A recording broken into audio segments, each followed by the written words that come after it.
Greetings, Mr. Seshagiri. Hopefully I pronounced it right. If I didn't, I apologize.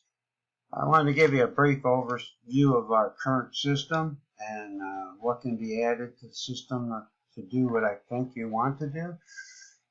First, what I got here is I simulated a laptop or a tablet. This tablet will be located one on each machine. Would have to have one on each machine to do what you're looking to do, and I'll explain this here in a second. This is actually an actual view of the monitor on the floor, which you can't see, but it is running in the background. We're currently at 99.8% OE. This can either be viewed or not viewed by clicking this button. Give you a quick rundown, real quick, stock alerts. If there was anything min-max that was getting near the minimum, like let's say you get down to set your max for 3 valves. Once it gets to 2 valves, it'll be displayed over here in this white thing. So currently we have no inventory issues.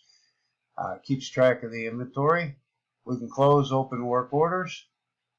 We can create new work orders, preventative maintenance work orders, inventory and assets, where you can list your inventory and all your machines.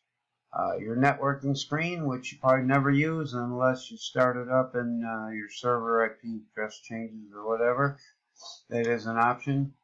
Add employees, and that's pretty important that you add all your employees. Everything here is password protected to make sure that most things can only be accessed by a manager or a hire. We have a little message center here where you can announce to your employees that there's a meeting or birthday. It can be changed from here. You have full help implementation.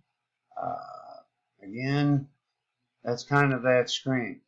Over here, now when I press, we'll put, right now we only have 30 machines listed in our database.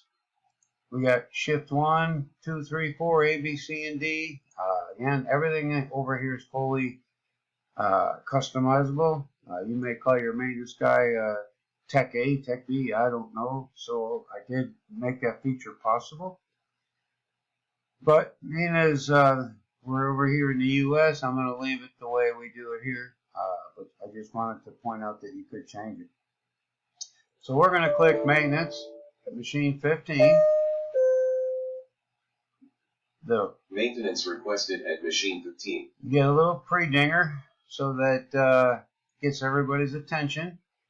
And you can turn that on or off on the server if you don't like it, or I don't remember if I put in the option to change it, but it's something we can do.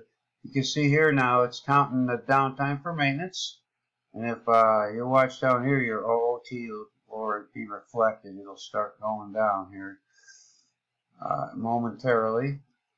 We added a 1-minute delay, so anything under a minute here would not be counted. We did that because in our trials, if you press the wrong button, we didn't want to charge maintenance for something that a quality control guy was needed. So we're going to give it a minute till it hits 100. And you can see here your OOE is already heading down, 99.69.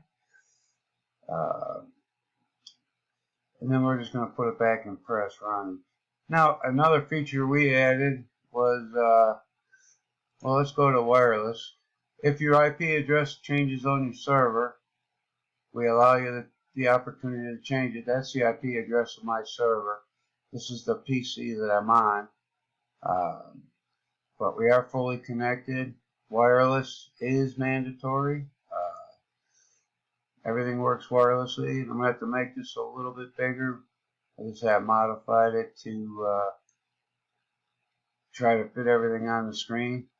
Now here, this is a handy feature. All presses not in use if you don't work 24/7. Some people do, some people don't. On Friday or whatever your last day of the week is, you can click here to put all presses not in use, or you can put all presses in run mode. It's critical for the OOE that if a press is running, that it's up here, because it could throw off your OOE or at least make it look worse than it actually is. technically it's accurate, because if you're only running one press and it's down for 10 minutes, it's only been up for 20, it will drop to 50% pretty quickly, or to whatever number it needs to be. So that's a brief overview of what our system is capable of. I know you had some concerns. I think you were looking for something more to cover. Let me put this press and machine running so that we don't mess up our OOE. We're already at 99.47. Here's what I think you're looking for. I think you want to do a little bit more of the process side included. I know that all injection molding machines, regardless of the manufacturer, terminology is the same, but it's probably worded differently, that there's three signals that we would use. We use the manual signal. So if manual's on, it doesn't count anything, because chances are manual you're either purging but we don't want to count that as downtime. And I could be wrong. You'll have to let me know if you want anything different. So we got manual, screw rotate, which is using the screw rotate signal, we can tell you how long it takes to fill the mold.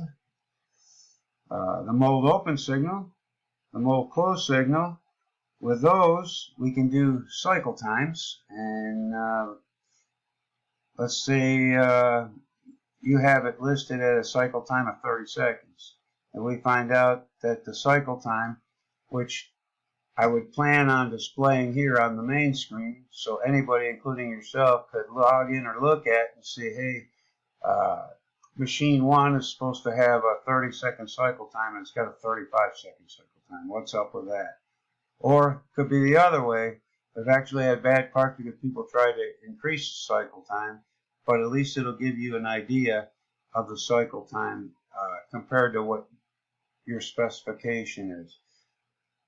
Okay, that also being said, we can modify the tablet. The tablet can in turn, let's say we have a 1,500 piece order.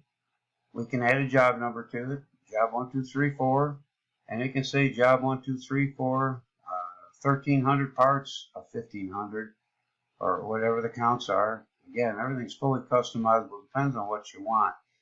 So, with that being said, we could also set in some flags where, let's say you have a 1,500 part run, and you know you're at 1,450, and you know there's enough material left in the hopper and the barrel to do 50 parts.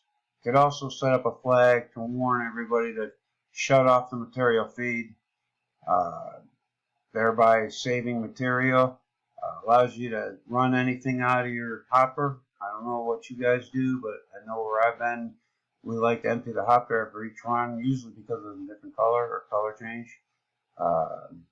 But this could save you time and material in the long run from being wasted. Through the use of a VPN, or virtual private network, I actually use TeamViewer, which is pretty expensive. That's how I support any software that's not close to me. I log in with TeamViewer, and I can usually fix and make changes as needed right here from my den, which saves you time and money. You don't have to fly me to Singapore to fix your problem, because that could get to be a costly venture. So, the important thing is that if you notify everybody on the floor that you could watch from outside the plant, and they won't be able to see you. We were actually very successful in just the morale part, where I'm going to do what I got to do because you may be looking, and I don't know how you guys work over there, but I know the tendency is when the boss is away, let's do some play. But you can monitor this right from home, and you'll know exactly, or anywhere in the world, as long as you got a wireless connection. Now, the VPN, I would need the support of your IT team to make work, but that's about it. Like I say, with those three signals, we just hook them up to a relay. Your machine powers the relay, and my side just uses a normally open contact off of the relay. Most OEMs don't like you to use your power for anything more than a relay anyway. And this way, if anything should go wrong, it protects your machine and it protects my equipment. So I hope this is informative. Like you say, you're only limited to what you want. There's not too much I can't do as far as figuring out the product. The only thing I don't do is like mold cavity pressures. I don't have the technology for that. But as far as counting parts, cycle times, injection times, I'm pretty comfortable we can make that work for you. Alright, I chose to give you a video, give you an idea of what our system currently offers and what can be done. I hope this is what you're looking for, and I look forward to speaking to you more in the future and making this work for your company. So if I can be any further assistance, you know how to get a hold of me. Again, Seshagiri. Again, if I pronounce your name wrong, I apologize. You have a good day.